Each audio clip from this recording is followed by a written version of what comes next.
Thinking Aloud. Conversations on the leading edge of knowledge and discovery with psychologist Jeffrey Mishlove.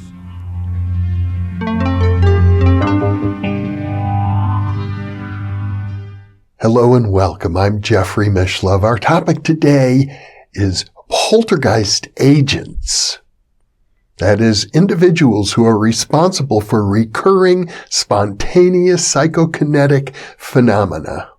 My guest is Dr. Barry Taff. Barry has his doctorate in psychophysiology with a minor in medical engineering at UCLA. I first met him in the mid-1970s when he worked there at the parapsychology laboratory of Dr. Thelma Moss, which was part of the Neuropsychiatric Institute at UCLA. Barry is also the author of an interesting book called Aliens Above, Ghosts Below, Explorations into the Unknown. If you haven't watched the first interview with Barry, I highly recommend it now, and I'm linking to it. You can click right in the upper right-hand corner of your screen for that. This is the second of 4 interviews, and the conversation was a lengthy one, and we're going to begin with Barry describing an incident that occurred in the 1970s. And now I will revert back to the video that was recorded in Barry's home in Palm Desert, California. About the same time, I met another girl when I was teaching at UCLA, and she used to be my doctor's daughter. I didn't even know that he had a daughter from decades earlier. And we began dating, and what was her name? Risa. And we were together. Really interesting poltergeist things occurred. We're watching TV, and a can of Coke, whoo, flies across the room. We're in bed, and the record player comes on, and there's song, but she didn't put records in. It was like one thing after another, and I couldn't stop it. I couldn't make it occur. In, the early 80s, I kept having a dream that I met a young Barbara Eden. You know, I Dream of Jeannie. We were dating. I'm going, why do I keep seeing this? But I'm going to keep seeing it. I go, wait. So the summer ends, go to start teaching my class in parapsychology, Beverly Hills Adult Education class. The new students all come in, and one of them is a young Barbara Eden. Her name was Linda, and we were talking during the break. She goes, do we know each other? I got a weird feeling we know each other. Now, the dreams I had about this blonde, I knew her mother's name was Mary, and she drove a blue car with a gray interior, a Ford Pinto. She had to wear coordinated clothing, but she was not in the military or the police. So we start talking, we start dating. Mother's name was Mary. She drove a blue Pinto with a gray interior. She worked at some bank where you had to wear a certain uniform or costume. And when we were together, amazing things happened. We'd come back to her place or something, and all the plates were outside in the living room stacked up. The classic poltergeist activity. We'd be in her bedroom, we were banging in the kitchen, the full stuff was on the floor again. Little things kept happening, and then her biological clock was ticking very loudly, and she wanted me help make it ring, and I had no interest in that. So the relationship was strained, and she knew it, and I knew it. And one of the last things that happened was we were leaving her apartment, and the deadbolt locked itself from the inside and wouldn't let us back in. It was her way of saying, get out, a projection. She'd come home and find clothes laid out on the bed. What? Where? It's amazing. The physical phenomena is so unique because it contradicts everything we know about reality. Now thinking about this for a second. A man, let's say 6 feet tall, 220 pounds. In order for some force to move him, or a piece of matter let's say, the non-organic matter, to move it requires energy. And energy creates heat when it does work. And usually when you're near these objects, they move, they're not hot, they're often cold. So that contradicts the second law of thermodynamics. When things appear out of nowhere, boom, something's there. Before I left LA several years ago to live down here, for example, I put my phone down on my desk at home, if I'm not using it, my cell phone. I come back to get it, it's gone. Can't find it. Day later, I come out, open the refrigerator door, boom, falls right in front of me. 3 large medication vials got sent to me in a brown padded mailer. They were in my closet, they're gone. They're there, they're gone. Took some pills out, put them on the desk one night before they could go to sleep, and I take medication. They're gone. They're not on the floor, they're not in the wastebasket, they're gone. Months later, I'm in the kitchen putting in the light. I look down, they're on the top of the gasket that seals the door to the fridge. I got into my car years ago to get in. The seatbelt is tied in a knot, which means something had to remove it from up here, knot it up, and then reattach it. But that wasn't done. So how did it happen? Why did it happen? But let's go to the field work is different. Well, let me just ask you a question, Barry, because these stories happened around you. It would suggest that you yourself are a psychokinetic agent of some sort. When I was young, I didn't have any physical phenomena around me. It was all the ESP type stuff. No big deal. Okay. As I've grown older, the psychokinetic stuff is manifested, which supposedly linked to younger people when they go through glandular changes or hormonal fluctuation. But it seems like now things are more likely to happen on a physical level than a mental level. And of course, you've been exposed to a lot of poltergeist agents as a result of your work. Hundreds, maybe. Mm-hmm. But see, here's what I think. Okay, let's talk to the physical phenomenon. We spoke of the mental, let's spoke of the physical. Even when you experience illnesses, as you described earlier, sitting in the proximity of a sick person, that's physical already. You're sensing information, or are you sympathetic? It's a sympathetic resonance with the person near you. So when you spend a lot of time around poltergeist agents, some of it apparently is rubbed off on you. Now, let me go backwards a little bit. Yeah. There's a formula, in my opinion, that creates the poltergeist activity we speak of. Part of the formula is location, location, location. Geomagnetic anomaly, electromagnetic anomalies, high fields of energy. That's one. Secondly, you got a person who's hypersensitive to those energies. Third, has very poor coping mechanism for stress. 3 is either seizure prone or epileptic. That's 4. Right. You know what I'm saying? Yeah. And then, of course, they have a hypersensitivity to those environments. If all those elements work in the right way, phenomena may occur. And the last thing is what I would refer to as, but I'm trying to think of the term. I don't use this. There was it's a coupling mechanism between people and the environment. Inductive resonance coupling. So let's say you're in the right location with the energy, the crazy energy. You're hypersensitive to it. You have no coping mechanism. You're seizure prone or epileptic. And then your system's got to link up to the thing through inductive resonance coupling. When that happens, wham. Mm-hmm.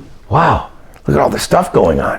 That sounds like, frankly, the most sophisticated theory of poltergeists that I have so far heard. And this is where it gets more interesting. Okay, I have a battery of instruments I took out over the years. We got a lot of them in the 90s. Low frequency spectrum analyzer. Okay, expensive little toy. Geomagnetometer, expensive little toy. Air ion counter, expensive little toy. Now, we can measure bioelectric fields very easily. Very easy to measure that. Biomagnetic fields are very different because their amplitude is extremely low, like millionth as strong as the Earth's field. So you take these portable instruments to measure magnetic fields against people, they won't record them. Unless there was a portable, superconducting sensors you could use, which there are none.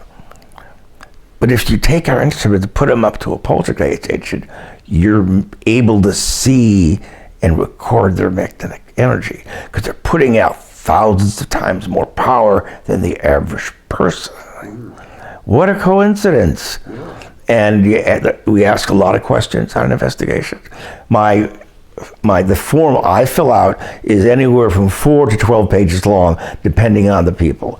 Ask, their age, their ethnicity, their job, their education, where they worked, if they any medications they take, the dosage, the frequency, how long they've been on the medication, what they were diagnosed with, any recreational drugs they may have. Do they have a history either with themselves or family members, either seizure prone or epileptic? And we keep seeing the same pattern over and over again. People are seizure prone, they're epileptic, they're seizure prone. But here's what's weird. The majority of poltergeist agents tend to be either seizure prone or epileptic, and it could be simple having focal seizures. I'm about to go by grand mal, not even petite, just focal seizures. If that's coupled with the right environment, you have the coupling between them and the environment, and boom, things happen. But most people come and go and nothing happens. But it's this the coupling, the ability to link people with the environment that will possibly tear it apart. A case 2007 in Pomona, or anyway, a woman. So they heard her husband and the daughter moved into a house about 10 years earlier, fixer-upper. And then weird things start happening. They hear voices, lights coming around, things are moving, And then suddenly her husband starts freaking out and tries to kill her. So the cops get him, bring him in, and give him a full psych evaluation. They examine him. He comes back, he seems to be okay. More phenomena. And then out of the blue, he pulls out a gun and he blows his head off in the dining room. And it was then discovered that years earlier, the man who owned the original house, he killed himself in the same way on the exact same spot. And he said, what's weird about this, that before this happened, I suddenly was diagnosed as being epileptic. Is it relevant? I go, it's always relevant. The faces and places may change, but the phenomena does not. The linkage to the central nervous system and this hypersensitivity to electromagnetic and geomagnetic fields, and then the being seizure prone or epileptic. And when I did, what was that guy Art Bell, like 20 years ago? I talked about this a little bit on there. And all these calls came in. People, they're epileptic, and when they don't take their medication, phenomena breaks out. They take the medication, the seizures stop, and the phenomena stop. Now, given this, you could do some interesting studies on the phenomena, but you have to spend a lot of money and put the careers of medical doctors at risk, because otherwise people would think they were crazy.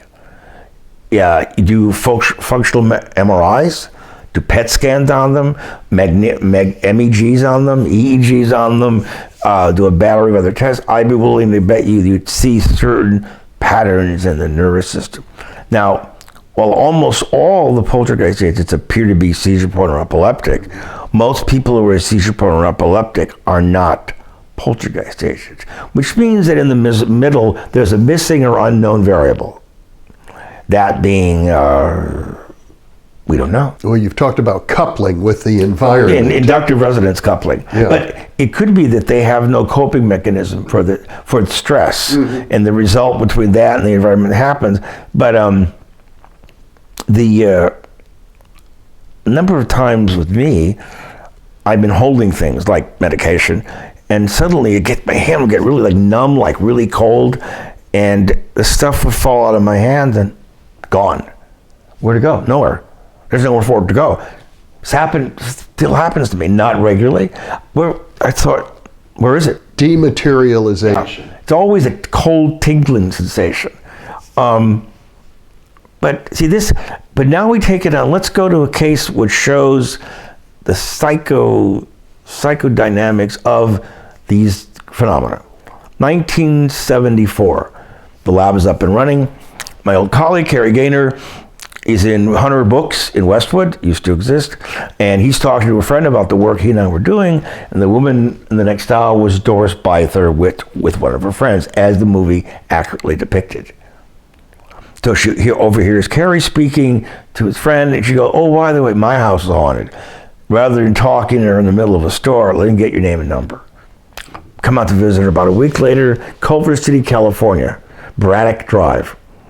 Broken down little ramshack of a home, twice condemned by the city. I don't know why she was living there, couldn't afford anything else. But here was a woman, she would not give us her age. Very, very closed, very unresponsive to many questions. If people don't want to give us basic information, I just get up and leave. It's a waste of time. The very first thing she tells us is she's been repeatedly raped by a ghost. And we went, oh God, roll our eyes back. Raped by a ghost. She's out of her mind. She's at a psychotic break. So we listened to her. We thanked her for her time and we left. What are we supposed to do? Hey, go see a psychiatrist, get some help.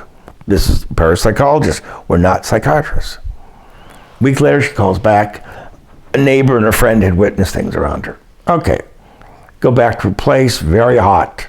August 22nd, 1974. And we're in the kitchen, lower cupboard door pops open, and an iron skillet goes flying out across the kitchen. Drops. Go into her bedroom, which had a horrible stench of decomposing organic matter. And she said that there are 3 male entities. One bigger, older, one bigger, one too smaller. 2 would hold her down, the 3rd one would rape her. Can't prove or disprove this. Now, it should be said up front, she had 4 children. A very young daughter we never met, thankfully, because too young to deal with this. And 3 boys. An older one, and 2 younger, smaller ones. So, she had seemed like some psychosexual problems. She a little too, had some problems in terms of emotions. She wouldn't answer a lot of our questions. Anyway, we began experiencing things. We started seeing these unusual balls of light, what I would call corpuscular masses. And we were able to get one picture of one of the balls. It looks like a comet with a tail on it. There was no reference. We don't know where it was coming from, going to. We don't know the speed it was traveling at. So we then decided we put up black poster boards all over her bedroom. On the ceiling, on the walls, everyone would have a number and magnetic orientation. So we had a reference grid. So over time, things began to happen. And we had a horrible odor.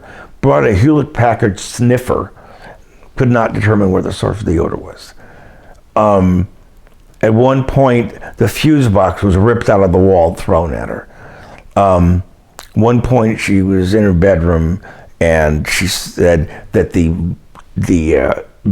cardboard, the sheets of dark matter was torn off and thrown at her. These are pieces of cardboard that you had put up. Poster boards. Poster boards. And with duct tape. You had pasted Carrie and I covered her bedroom, but that's where the phenomena was focused. Mm-hmm. In order to help you make better observations. Exactly, right. And also steal the house off from external lighting sources. Mm-hmm. So we're in the bedroom, we see lights flopping around, and we brought in several professional photographers with different cameras. We filtered it to a deep red gel on the light, on the flash, and we're shooting Kodak Tri-X. That was the most sensitive film, and we pushed it in development. And so at one point, there were lights zipping around Doris, and the best photo we had of her, she's on her bed in her little tiny bedroom, and she's cowering below an arc of light. It frames her. Now, what's interesting about this light, and Carrie mentioned this right off the top, that the walls behind Doris met at a 90-degree angle, but the light was not bent in accordance with the wall. That means the light was in space. We were seeing lights flying around her. We also got another shot of in the bedroom, but Doris is not in the frame. And there's two arcs, one this way, like this. Doris was not in the frame. When we got some strange lights, we saw coming through the door, took pictures of the Polaroid. We got one strange light. Nothing should have been there. So at one point, we're in a room, and she said that her kids, if they played certain music, the phenomena would react to it. Okay, so they're hearing it. The music's very agitating and very nervously oriented. It's Black Sabbath. Heavy metal. Yeah, Black Sabbath, a thing called the Acrobat. I don't know. I remember a long time ago. So, but this is music that sort of evokes diabolic images. Oh, and the kids, there are three boys. Yeah. So, excuse me. Sure enough, lights are flying around the room, zipping, and then we do something. And all of a sudden we hear, and somewhat see, even though it was really dark, the duct tape's being ripped off the ceiling. Mm-hmm. The duct tape that you would use to seal the cardboard. Yeah. It flies Doris, hits her in the head. There were 20 people in that room. Whew, hits Doris, didn't hurt her. Another one flies off, and do it again, whipped it off. We asked it, Carrie kept saying, if you're here, do something. So duct tape's ripped off, whew, flows at her. Another one just misses her. She's freaking out, but we were there. And it was amazing because at one point, the lights coalesced in the corner of her bedroom. You could see it from about the lower diaphragm up, a very tall man, well over 6 feet, somewhat muscular. You could see the orbits of the eyes, the brow ridge. You could see the jaw, the pectorals, the whole bit. And it was dynamic. It was not stationary. It was like it was looking at us like this. And then, poof, like a light going on. Now, all the lights we saw prior to and since were all the same lime green color. Why, I can't tell you. Now, she claimed there were 3 male entities. She had 3 boys.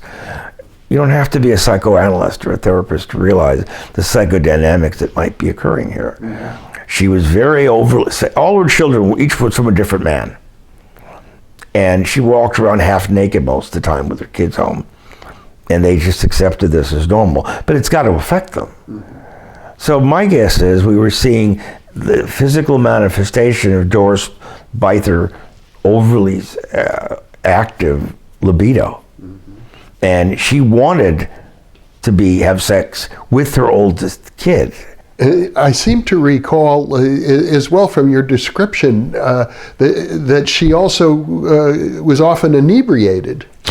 Yes, many times she seemed to be not drunk, but yeah, she was drinking a lot.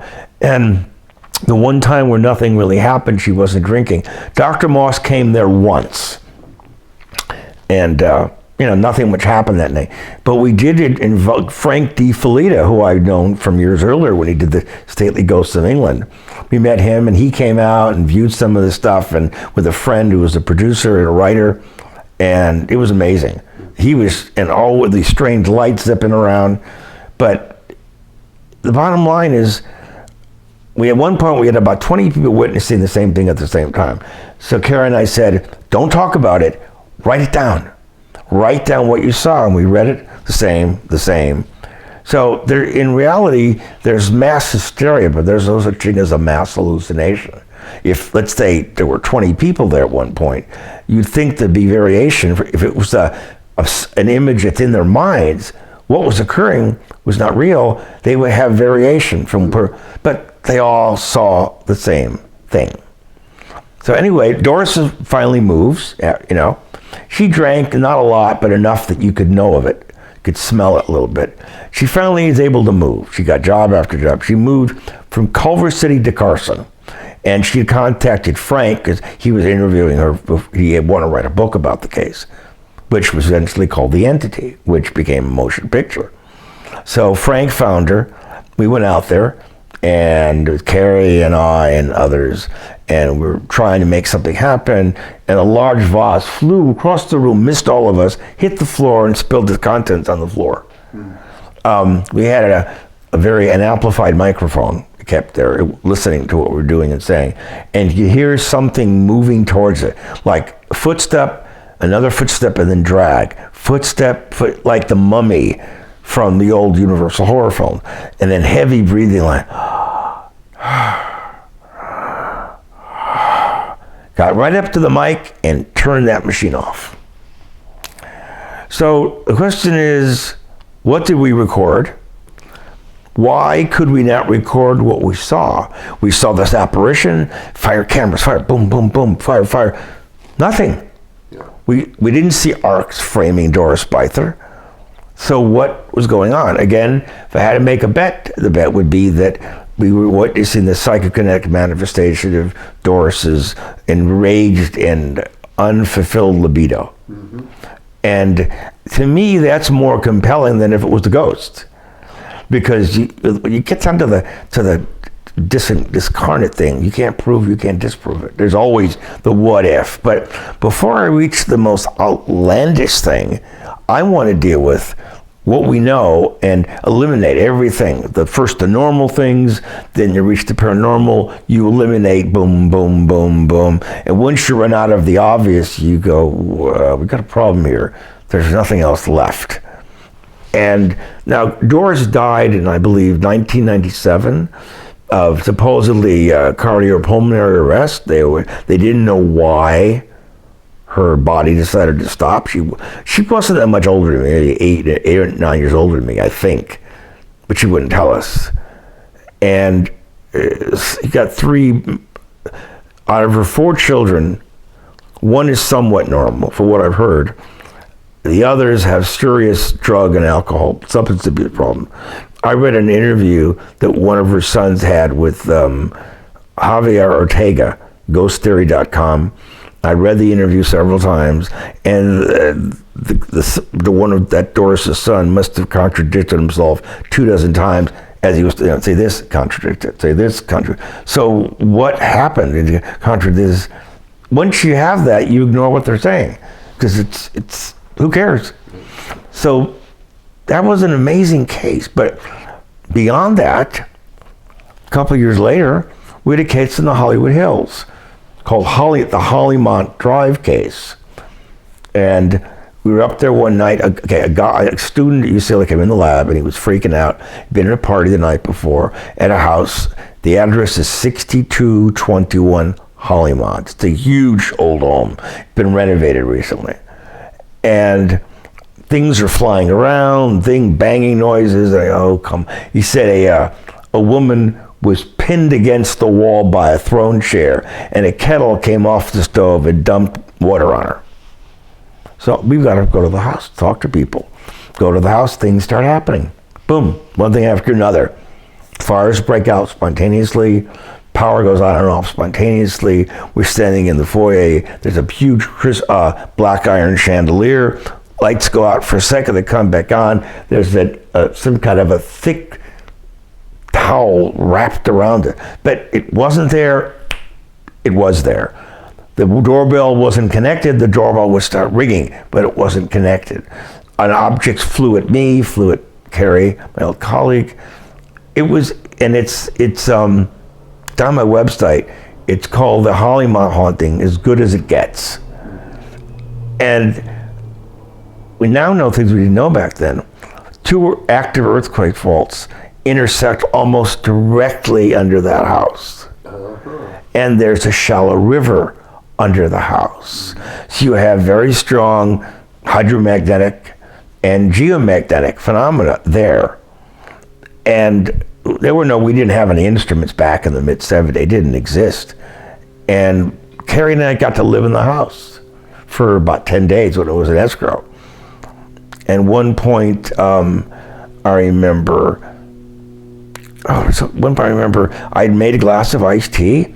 I put it down on the sink to try and get some lemon out of the refrigerator. I turned back, the glass is gone. I found it through 2 doors I just locked in another room in the house. At one point, I was installing a new phone, and suddenly the jack blows out of the wall and goes flying over me. A fire broke out upstairs. We open the front door, hundreds of poker chips, plastic, come flying at us. Yet there's no one there but us. There's the neighbor, man named Dexter Gray, who lived just to the east, a big house like the one we were looking at. He was renovating it when he moved in, leaning against a built-in shelving unit, and it opened up like a bad movie.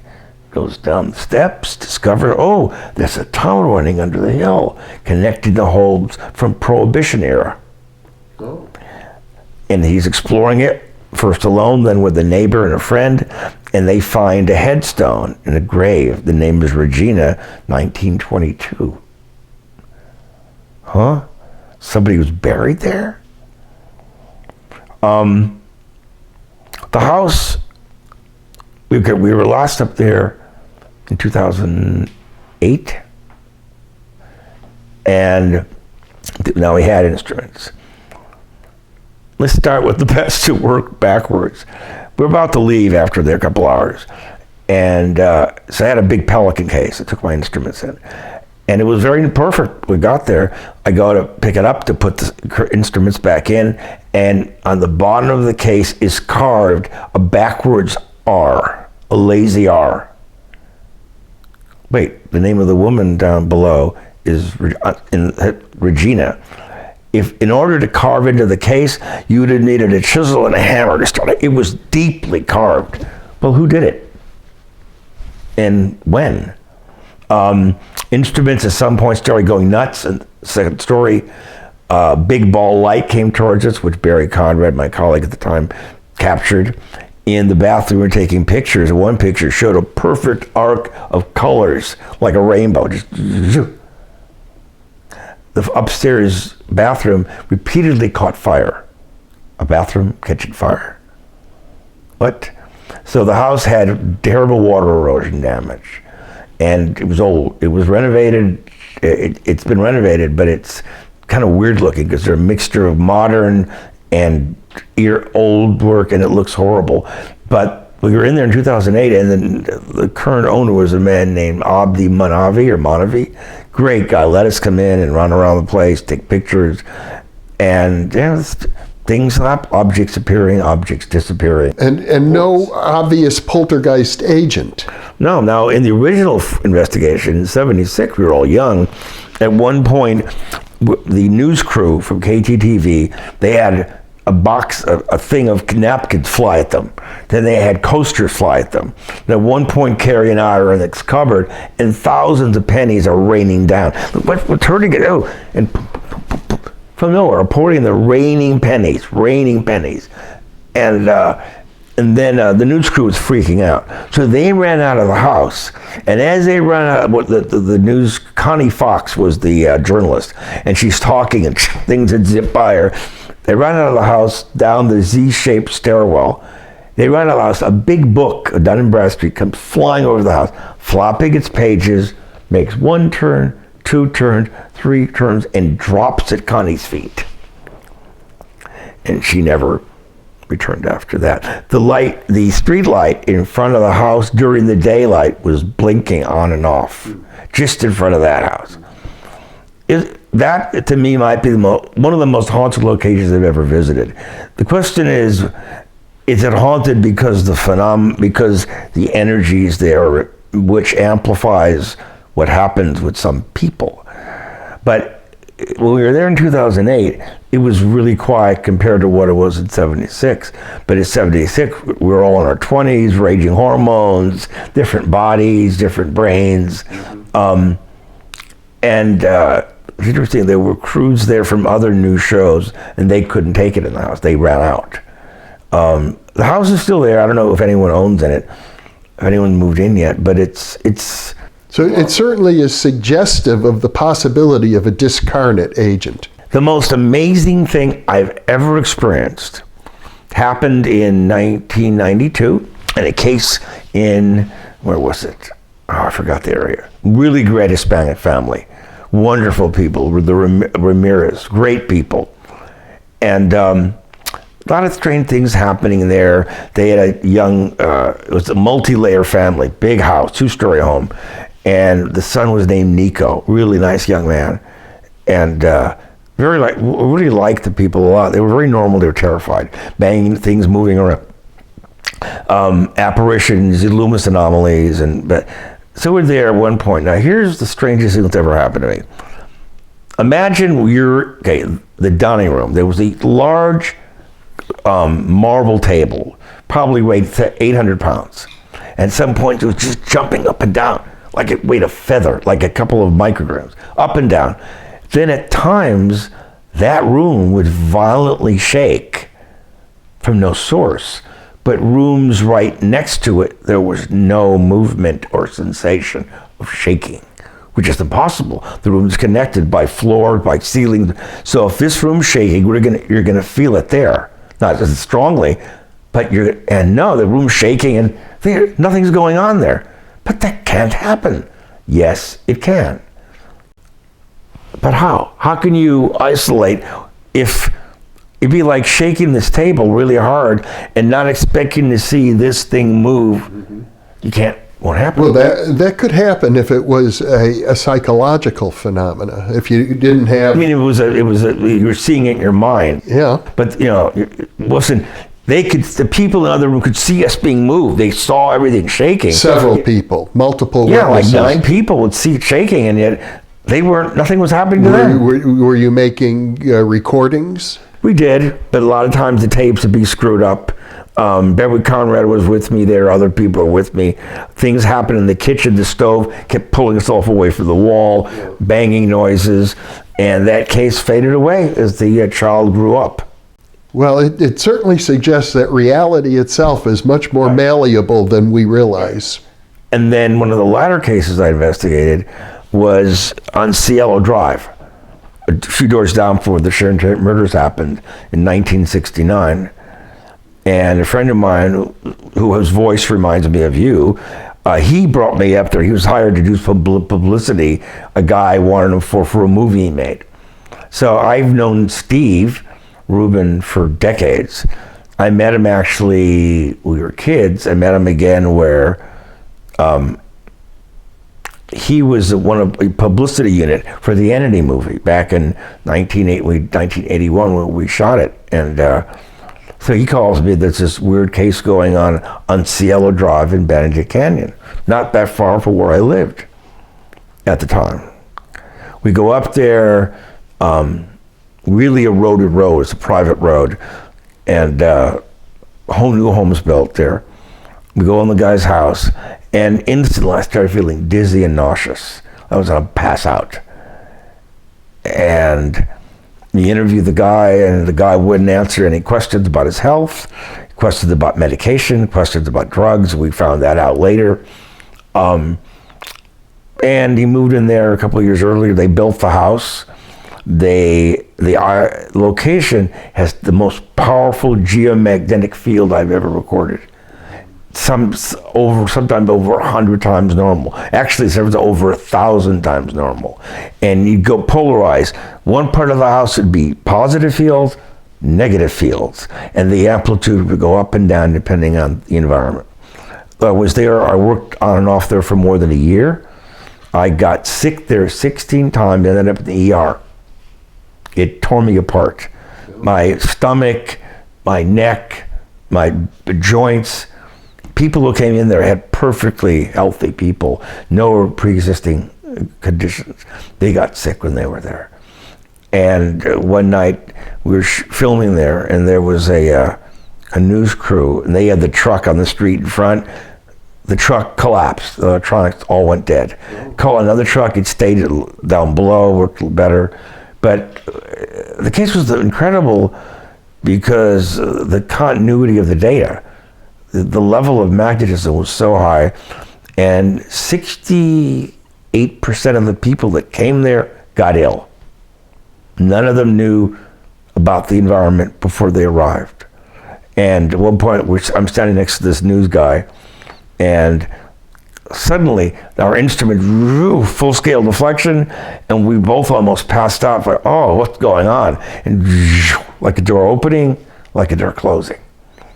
And I'm leaving the kitchen one time, and a glass of water comes flying right past me, hits the floor. Disembodied voices. If you hold on to the stairwell at the back of the house that goes down to the other floors, it's so strong, it numbs out your arms. You hold it and your body would become numb. And like I said, there's no power on this planet that would get me to go back there. So would you attribute that to geomagnetic? Well, the reason I kept going back, we learned a lot. It helped. The experiences we had there somewhat consolidated and validated everything we suspected for years. That's why it's the article on my website about it, which will be in my new book. The Cielo Drive Convergence, the ultimate field laboratory. It was like, this provided it's like in the movie, the original Haunting. Okay, The Legend of Hell House as well. They both dealt with phenomena, trying to document it in these homes, and they trying to measure and then validate what's going on. This place provided everything we needed. The person who owns the house, for what we were told, even though they wouldn't tell us about this, has seizures. Very likely he's epileptic. He's woken up, big knots in his head, blood coming out of his mouth, falling on the floor. So he's living in the most psychokinetically volatile environment ever. And was he there when these things occurred? Always. I see. He moved in, and shortly thereafter.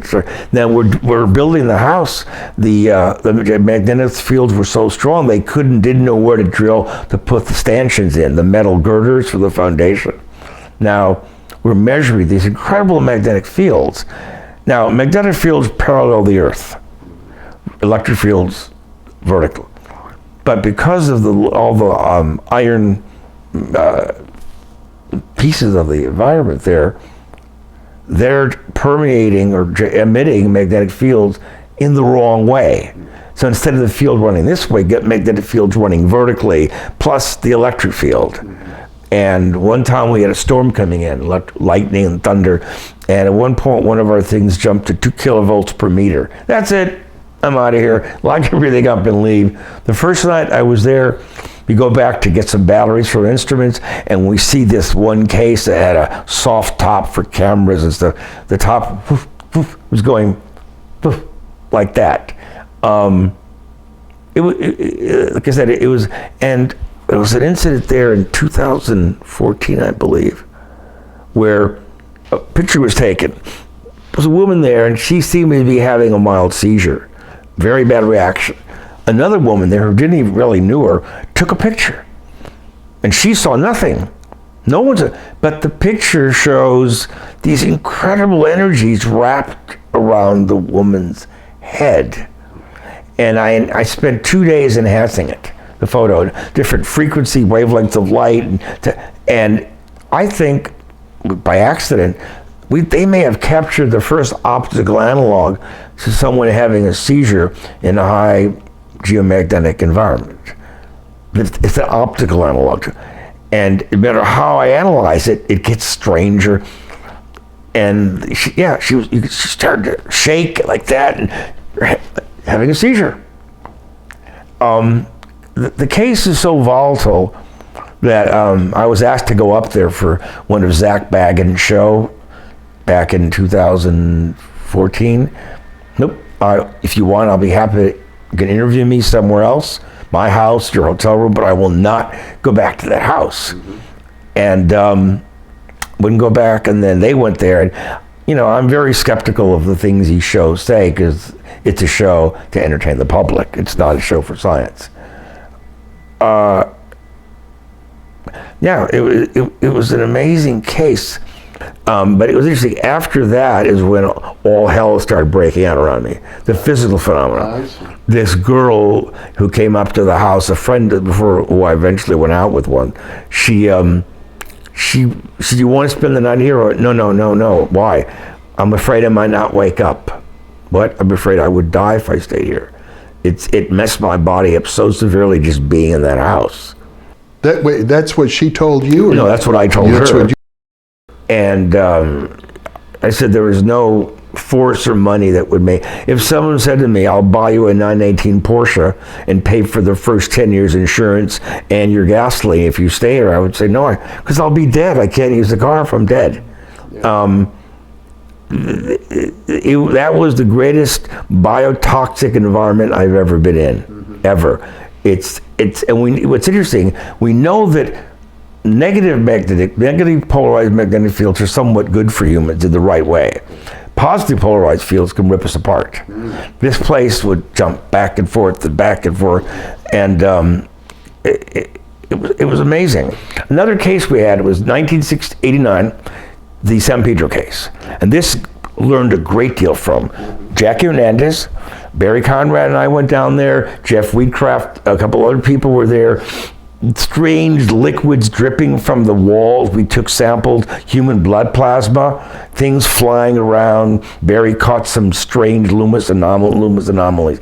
Now, but what gets really amazing is the phenomena. We, in the house, our equipment would go crazy. Other crews came there. Their equipment would fail in a little bungalow. This is in San Pedro. They'd go out and come back on. Go back in, it would die. So the case winds down, and after Jackie had visited Barry Conrad at his home in Studio City, after she left, phenomena would break out. Classic poltergeist agent. I go, why is it happening there? And then she went to some other place that followed her there. She moved up north in Northern California, somewhere in, I don't know where. Phenomena followed her there, which Barry and Jeff experienced. My father had a heart attack, so I couldn't help him at that time. And then I thought, why? Okay, well, we learned something now. Okay, and why did the phenomena keep attacking Jeff Wheatcraft? He tried to hang him in the attic, wrapped the clothes on, almost killed him. He had a burn in his neck. And then it threw him into the wall again at Barry's house, and glass was flying around. Fires broke out at Barry Conrad's home. Go, why is this? Okay, so she moves into this little place in San Pedro. It had very likely had a really unusual geomagnetic signature to it, or electromagnetic. It charged her up. She then moved from the environment, and it would bleed off of her as she moved.